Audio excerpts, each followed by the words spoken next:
മറ്റു വാർത്തകളിലേക്ക്. സൗദിയിൽ പണപ്പെരുപ്പ നിരക്കിലെ വർധന തുടരുന്നു. ഏപ്രിലിൽ പണപ്പെരുപ്പം 2.3%-ത്തിലെത്തിയെന്നാണ് റിപ്പോർട്ടുകൾ. ഭവന വാടകയിലെ അനിയന്ത്രിതമായ വർധനയും വെള്ളം, വൈദ്യുതി, ഗ്യാസ്, ഇന്ധന വിലകളിലുണ്ടായ വർധനയും ഉയർന്ന പണപ്പെരുപ്പത്തിന് ഇടയാക്കി. ജനറൽ അതോറിറ്റി ഫോർ സ്റ്റാറ്റിസ്റ്റിക്സ് പുറത്തുവിട്ട കണക്കുകളിലാണ് വർധനവ് തുടരുന്നത്. 2025 ഏപ്രിലിൽ അവസാനിച്ച കണക്കുകൾ പ്രകാരം രാജ്യത്തെ പണപ്പെരുപ്പ നിരക്ക് 2.3%-ത്തിലെത്തി. കഴിഞ്ഞ വർഷത്തെ ഇതേ കാലയളവിനെ അപേക്ഷിച്ച് ഉയർന്ന നിരക്കാണ് ഇത്.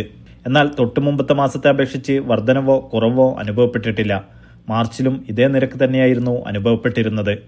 ഭവന വാടകയിൽ തുടരുന്ന അനിയന്ത്രിത വർധനവാണ് പണപ്പെരുപ്പം വർദ്ധിക്കുന്നതിന് പ്രധാനമായും കാരണമായത്.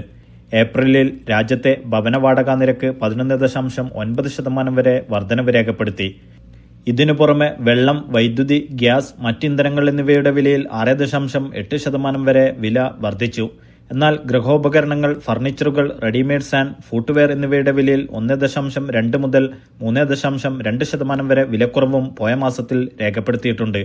പണപ്പെരുപ്പം ഏറ്റവും കൂടിയ നിരക്കിലേക്ക് ഉയർന്നെങ്കിലും G20 രാജ്യങ്ങളുടെ പട്ടികയിൽ ഏറ്റവും കുറഞ്ഞ പണപ്പെരുപ്പ നിരക്ക് രേഖപ്പെടുത്തുന്ന ഏക രാജ്യമാണ് സൗദി. Naushad റിക്കൂർ, media 1, Dammam.